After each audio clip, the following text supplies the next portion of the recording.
Praise the lord. యేసుక్రీస్తు నామములో అందరికీ వందనాలు. ప్రార్థన చేసి వాక్యాన్ని చెప్పుకుందాం. సర్వోన్నతుడా, సర్వశక్తిమంతుడా, జీవాధిపతి, జీవము కలిగిన దేవా, మీకు వందనాలు. మీ ఉచితమైన కృపను బట్టి ప్రార్థన చేస్తూ ఉన్నాం.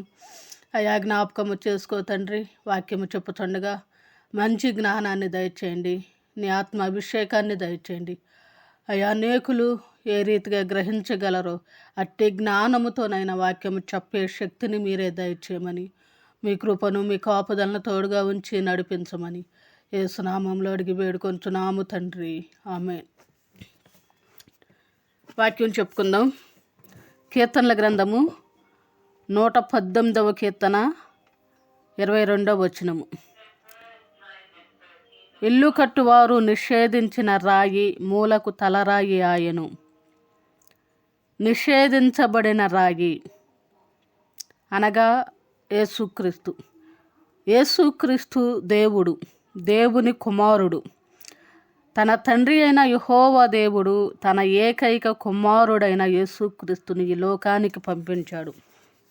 యోహాను సువార్త 3వ అధ్యాయము 16వ వచనము. దేవుడు లోకమును ఎంతో ప్రేమించెను, కాగా ఆయన తన అద్వితీయ కుమారునిగా పుట్టిన వాని యందు విశ్వాసముంచు ప్రతివాడును నశింపక నిత్యజీవము పొందునట్లు ఆయనను అనుగ్రహించెను అని వాక్యంలో ఉన్నది. కానీ ఎందుకు తండ్రి తన కుమారుడైన యేసుక్రీస్తును ఈ లోకానికి పంపించాడు? ఆయన తన కుమారుడైన యేసుక్రీస్తు రక్తములో ప్రతి వారి పాపములు కడిగివేయబడాలని, ప్రతివారు పరిశుద్ధతను పొందుకోవాలని ఆయన యేసుక్రీస్తుని ఈ లోకానికి పంపించాడు. కానీ తన సొంత ప్రజలే యేసుక్రీస్తుని తండ్రి పంపించిన కుమారుడని గుర్తించలేదు.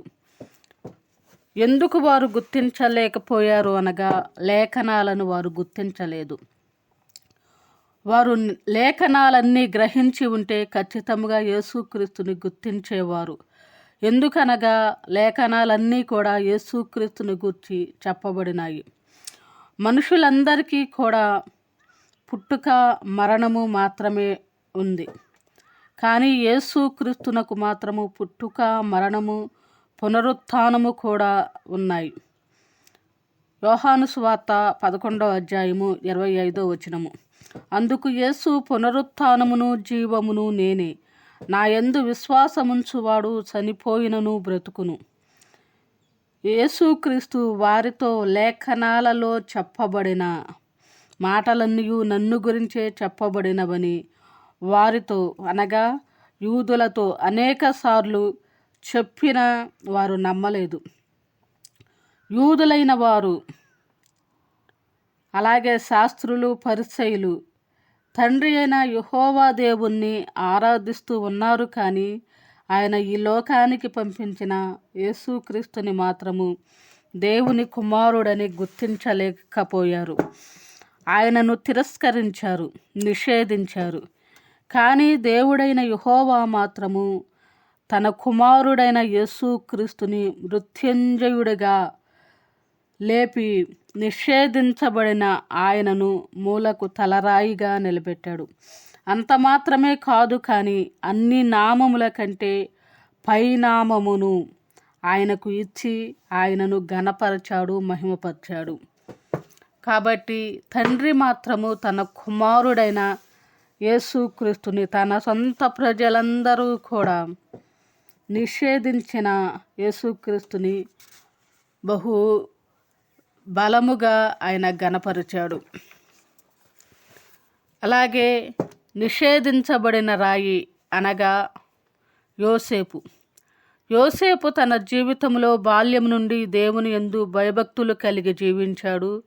తన ప్రవర్తనను మంచిగా కాపాడుకున్నాడు. వాక్యానుసారంగా తన తండ్రికి లోబడ్డాడు. అలాగే తన దేవునికి లోబడి జీవించాడు. దేవుడు మంచి కలలను యోసేపునకు చూపించాడు. యోసేపుకు తాను కనిన కలలను బట్టి నష్టము జరిగింది. తను కనిన కలలను బట్టి తన అన్నలు యోసేపు మీద ద్వేషమును పెంచుకున్నారు. వారు యోసేపును చంపాలనుకున్నారు. యోసేపును వారు అమ్మివేశారు.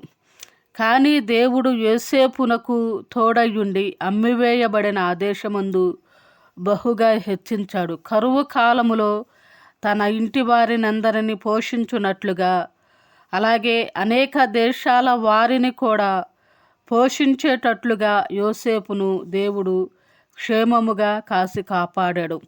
అలాగే నిషేధించబడిన యోసేపును ఐగుప్తు దేశములో అనేక దేశాలలో అలాగే తనను ద్వేషించిన అన్నయ్యల దగ్గర కూడా బహుగా హెచ్చించాడు.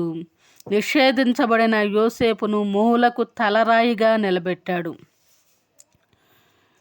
నిషేధించబడిన రాయి మూలకు తలరాయి అనగా మోషే నాయకుడు. ఇశ్రాయేలీలను ఐగుప్తీ దేశము నుండి కానాను చేర్చుటకు దేవుడు ఎన్నుకొన్న నాయకుడు.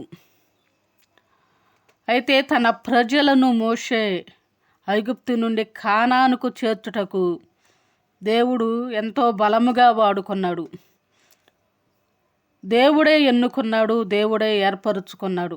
కానీ ఇశ్రాయేలీలు మోషేను తిరస్కరించినట్లుగా వాక్యములో రాయబడింది. నిర్గమకాండము 2వ అధ్యాయము 14-15 వచనాలు. మా మీద నిన్ను అధికారిగాను తీర్పరినిగాను నియమించిన వాడెవడు అని వారు మోషేను తిరస్కరించారు. కానీ వారి వలన తిరస్కరించబడిన మోషేను దేవుడు వారి మీద అధికారినిగాను తీర్పరినిగాను నియమించి వారి యొద్దకు పంపించాడు. అపొస్తలుల కార్యములు 7వ అధ్యాయము 35వ వచనం. మోషే పైన ఇశ్రాయేలీలు అనేక సార్లు సనుగుచూ గొనుగుచూ ఉన్నారు, అతనిని విసిగించుచూ వచ్చారు. కానీ అలాంటి మోషే ద్వారా దేవుడు ఎన్నో అద్భుతములను చేశాడు. అందరిపైన అతనిని నాయకునిగా చేసి మూలకు తలరాయిగా నిలబెట్టాడు అని దేవుని వాక్యం చెప్తుంది. అలాగే నిషేధించబడిన రాయి మూలకు తలరాయి అనగా దావీదును తన తండ్రి నమ్మలేదు. అలాగే తన అన్నలు కూడా దావీదును తిరస్కరించారు. సమూయేలు మొదటి గ్రంథము 17వ అధ్యాయము 28వ వచనము. కానీ దేవుడు మాత్రము దావీదు తిరస్కరించబడిన ఆ స్థలములోనే ఆ సమయములోనే గొల్యాతును చంపుట ద్వారా మూలకు తలరాయిగా నిలబెట్టాడు. అంత మాత్రమే కాదు, కానీ సౌలును త్రోసివేసిన దేవుడు దావీదును ఇశ్రాయేలీల పైన రాజుగా ఎన్నుకొని తనను నిషేధించిన మనుషుల యొద్దనే వారిపైనే మూలకు తలరాయిగా నిలబెట్టాడు. ఎవరైనా సరే మనుషుల వల్ల ద్వేషించబడుతూ అవమానించబడుతూ ఉంటే వారు కనుక దేవుడి ఎడల భయభక్తులు కలిగి న్యాయమైన మార్గములో యెహోవా యందు భయభక్తులు కలిగి జీవిస్తూ ఉంటే అలాంటి వారిని దేవుడు బహుబలముగా ఎన్నుకుంటాడు అని దేవుని వాక్యం చెప్తుంది. ప్రతి ఒక్కరి కొరకు కూడా యేసుక్రీస్తు రక్తాన్ని చిందించాడు, ప్రాణాన్ని అర్పించాడు. ఆయన శిలువ మరణము ద్వారా అనేకులకు విమోచన రక్షణ ఇచ్చాడు. కాబట్టి ప్రతి ఒక్కరూ కూడా యేసుక్రీస్తు రక్తములో పాపములు కడుగుకొని దేవుని యొద్దకు వచ్చి దేవుని దగ్గర మొర్రపెట్టుకున్న ఎడల తిరస్కరించబడిన అవమానించబడిన ప్రతి ఒక్కరిని ఆయన మూలకు తలరాయిగా నిలబెట్టడానికి సిద్ధముగా ఉన్నాడు. ఎవరైతే నిందించబడి అవమానించబడుతూ ఉంటారో వారు దేవుని ఎడల భయభక్తులు కలిగి ఉన్నట్లయితే వారిని దేవుడు బహుగా హెచ్చించడానికి సిద్ధముగా ఉన్నాడు. ఆమేన్.